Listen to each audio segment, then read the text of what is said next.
Welcome to the Massachusetts Tiered System of Supports PBIS Academy overview. During the next few minutes, we'll provide a more formal welcome, give you an overview of Positive Behavioral Interventions and Supports, or PBIS, and give you an overview of the PBIS Academy in Massachusetts. Hello, my name is Adam Feinberg. I'm the director of the Northeast PBIS Network. I work at the University of Connecticut and am part of the Center for Behavioral Education and Research. My colleagues that help support and organize this content are Jen Freeman, Brandy Simonson, and Susanna Everett. Throughout the rest of this presentation, you'll be guided through an overview of the PBIS Academy by Brandy Simonson. In addition, we receive support from George Sugai, who is one of the co-directors for the OSIP Center on Positive Behavioral Intervention and Supports. We're all familiar with PBIS, but just to make sure we're on the same page, PBIS is also known as School-Wide Positive Behavior Support. And PBIS is a framework, which means it's not a curriculum, it's not a packaged set of interventions or a packaged program. It is a new way of doing business. So we think about a framework as those structures and supports that we put in place to enhance the implementation by staff of supports for students that allow everyone to be successful. So we think about that framework supporting a continuum of evidence-based interventions or practices. We aim those at helping improve outcomes for students in behavior, but also in academic, mental health, and other needed domains within your building. And the goal of implementing evidence-based practices within this framework is to enhance the outcomes for all students, students with and without disabilities, and students from a variety of backgrounds. School-wide positive behavior support is an organizational approach for supporting and improving classroom and school climate. Although the focus is on increasing positive and proactive management, a byproduct of that is decreasing the reactive management that used to characterize behavior supports in many schools. By doing that, we're able to help teachers increase the academic achievement of their students, and we're able to really focus needed supports on students who have intensive needs, so students with emotional and behavioral disorders. And we do that by integrating academic, behavior, social and emotional, and other initiatives that might already be in your building. The thing that makes PBIS a little bit new and different is that we start by asking schools to identify locally meaningful outcomes. Those outcomes might be things like increasing students' academic achievement, decreasing office discipline referrals or behavioral incidents within your building, and increasing the implementation of positive and proactive supports by staff. To monitor progress toward those outcomes, we ask schools to use data for their decision making. Largely, those data sources are things you're already collecting. So we're not asking you to do a ton more work with data collection, but we are asking you to invest in systems that allow you to use those data effectively and efficiently to make decisions. So we'll expose you to different online approaches or online applications that allow you to do that. And we'll also give you the option to select your own district-wide systems and adapt those to meet the same needs. So things like graphing office discipline referral data by date, by time, by student, by infraction, by consequence, so that you can make good decisions about how to improve the practices to support your students. Practices are those things, guided by data, that we do to support students. So common practices in PBIS are things like having positively stated expectations, explicitly teaching those expectations, acknowledging students for following the expectations, and having a continuum of consequences when students make behavioral errors. Those practices should be tailored to your own building, but those critical features show up across a range of settings. To support implementation of those practices, we invest in systems. And again, this is something that makes PBIS unique, is that we emphasize the supports staff will need to be successful with implementation. So systems include having a strong leadership team that's received adequate training so that they can support the staff.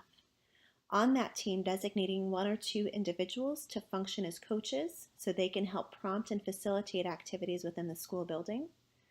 Having embedded explicit professional development to facilitate staff's implementation, and having an acknowledgement system for staff so that we can acknowledge them when they are implementing with success. Part of the way we think about organizing practices and systems features is within a tiered prevention logic. So we start by asking that schools consider the interventions that all students will need to be successful. So primary prevention supports, or Tier 1 supports, are provided for all students to enable most students to be successful.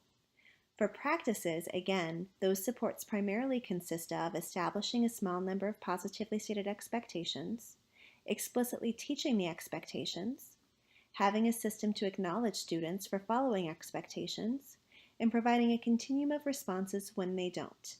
Most of those responses being instructionally focused to increase the likelihood they'll be successful the next time. With just those basic supports, most students, approximately 80%, will be successful. Some students will continue to demonstrate at-risk behavior that indicates that they need more than just Tier 1 supports. For those students, we implement secondary prevention or Tier 2 supports that are targeted to meet their unique needs. Those things may include a check-in, check-out program where students carry point cards to increase the prompting that they receive and increase their opportunities for acknowledgement. Or for students who need additional instruction in social skills, there might be small group social skills instruction, small group academic supports, or other targeted small group supports. For most students requiring additional support, so about 15% of the student population, Tier 2 supports in addition to Tier 1 supports will be sufficient. For some students, approximately 5%, their behaviors will be chronic or significant enough that they warrant individualized intensive intervention. For those students, we'll take the time to do an individualized assessment, functional behavioral assessment for PBIS, and within their functional assessment, we will develop individualized behavior support strategies and emphasize implementation of those with fidelity. As you know, that continuum is not only on the behavior side of things, but also the same approach is used on academics and for other initiatives within the building. And when we actually blend those continua, we're able to then support all students. So the MTSS, or Massachusetts Tiered System of Support, is that integrated continuum that addresses all needs of a student. So in thinking about how we get there, we always start with a team. And as many of you are attending at the school level, we'll initially think about that at the school, but that team structure also exists at the district, at the state, and at the regional level. At the school level, that team includes a representative group of faculty, so thinking representation across grade level or across departments, depending on how your school is organized, and also thinking about general ed, special support providers, certified and non-certified staff, and also ensuring that there's an administrator on the team who can commit resources and make decisions, and that parent voice and student voice are represented on the team. So that means typically that a couple of parents will be asked to join the team so they can support each other, and that you'll make plans to think about how to incorporate student voice. Especially with younger students, it's probably not as appropriate or meaningful to have them sit through long team meetings, but it might be very appropriate to use your student government or student council to review key documents, key initiatives, and get their input before implementation. The team comes together with agreements around supporting students, around supporting staff, and about having the principal on the building level team and the superintendent at the district level team providing support. That team then comes together to commit to training activities. So in the PBIS Academy, for example, that team will attend 6 days of training together in the first year. During that 6-day training period, over the first year, that team will develop a data-based action plan. After they have their action plan developed, they've trained all of their staff and faculty, and they are ready to roll out, they'll begin the implementation phase. For most teams, they spend about a year, again, training and planning. Some teams will come in ready to move faster, and others might have some barriers or changes that cause them to move a little bit slower. But the ballpark estimate is that most teams will be ready to begin implementation a year after they begin training. Once teams begin implementation at the school level and at the district level, They go back and look at their data to see how things are going. That ongoing evaluation allows them to tweak their action plan based on how things are working, and then they go back into implementation. So teams for many years stay in that bottom cycle. So they action plan, they implement, they evaluate how it's going, and they go back and revise and start implementing again. All of this is guided, as we mentioned, by coaching. So there's coaching on the school team level, coaching on the district team level, even on the state and regional team levels. And the goal of all of that, again, is to ensure that we meet outcomes for all staff, all students, and all administrators. At the larger level, so thinking district, state, and region, we emphasize a leadership team that coordinates things across either multiple school teams or at the state level, many districts, and at the regional level, many states. So thinking that most of you are attending at the school and district level, let's focus on the district level leadership team. So starting with the leadership team and looking down, at the district level, the goal will be to have a team that can manage training, coaching, and evaluation functions district-wide. To enable that, there needs to be at least one person who has behavioral expertise at the district level, and hopefully more than one person. Of course, that's something we will be building during the academy, but it's fantastic if you have someone with that background in your district or in your schools already to bring them and make sure they're on your team so they can continue to enhance their knowledge and continue to use their knowledge to enhance the team. At the district, and especially at the state and regional level, we look above the leadership team to think about how we sustain things. So one key piece is ongoing funding to make sure the initiative is allowed to sustain. To increase the likelihood of ongoing funding, we use visibility, political support, and eventually we ask districts to think about how they're going to embed PBIS in their policy.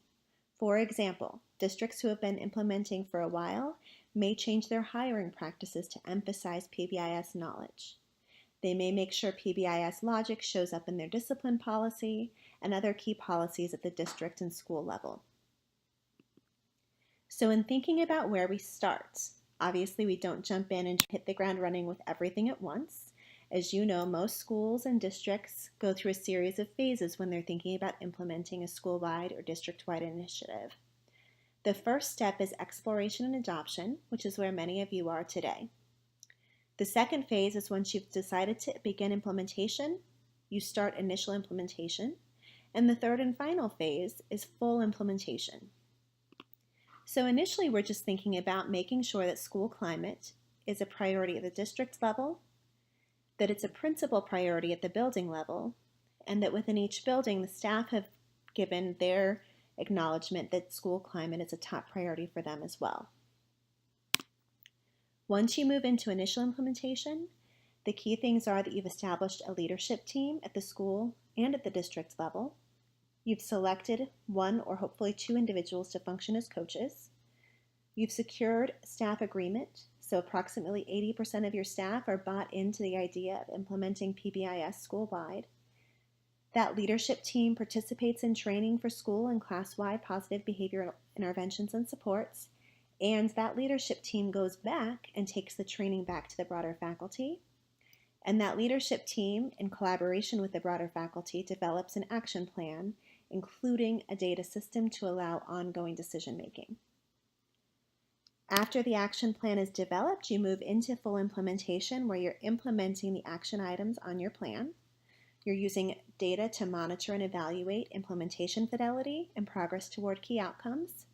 And you're continuing to refine your action plan and think about ways to increase intensive supports, kind of moving up the triangle. By doing that, we expect to see staff implementing with fidelity, students benefiting academically and socially, and an enhanced physical and social climate in the building.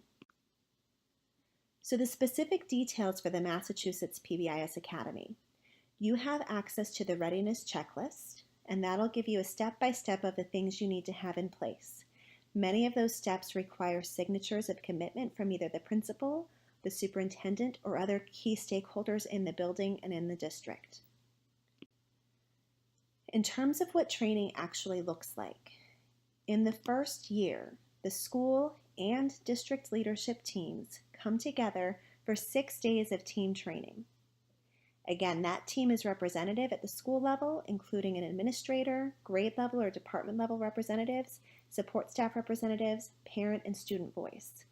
At the district level, think about building representation and also representation from other key offices within the district.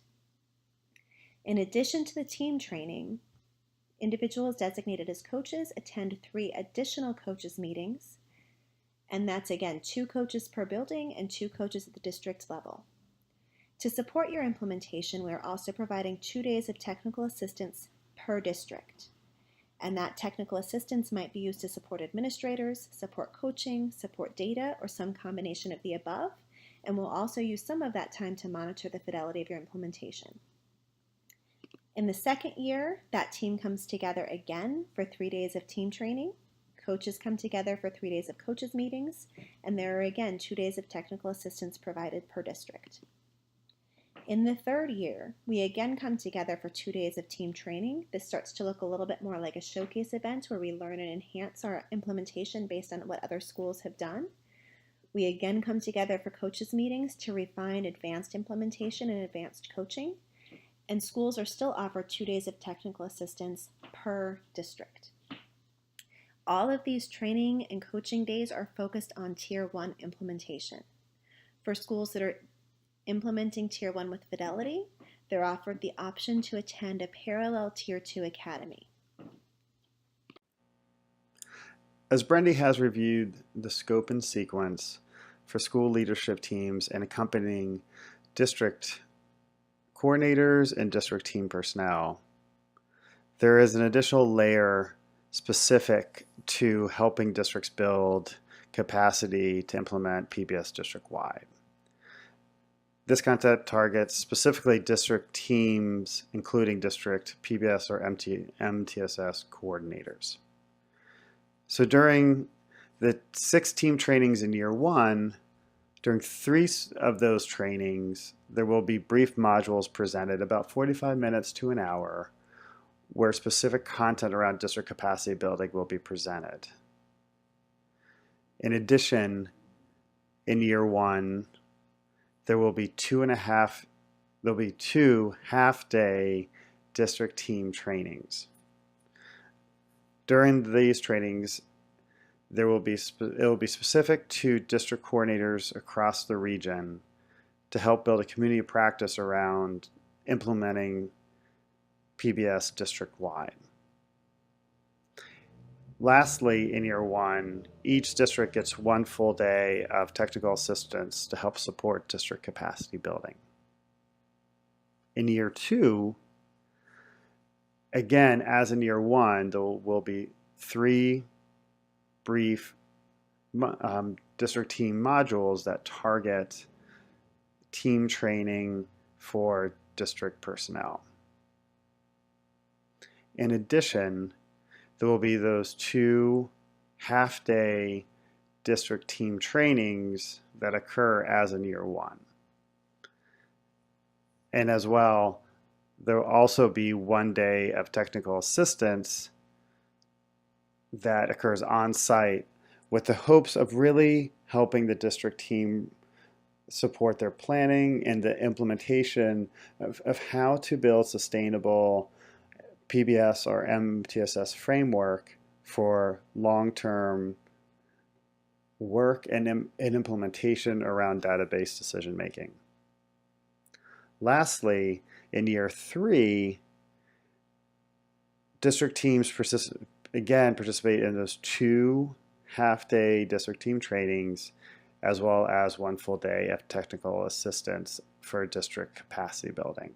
That on-site technical assistance really targets ensuring that teams at the district level really have a good understanding of how to ongoing support the sustainability of the PBS framework.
For more information on PBIS nationally and as an overall model, PBIS.org is the website of our National Technical Assistance Center.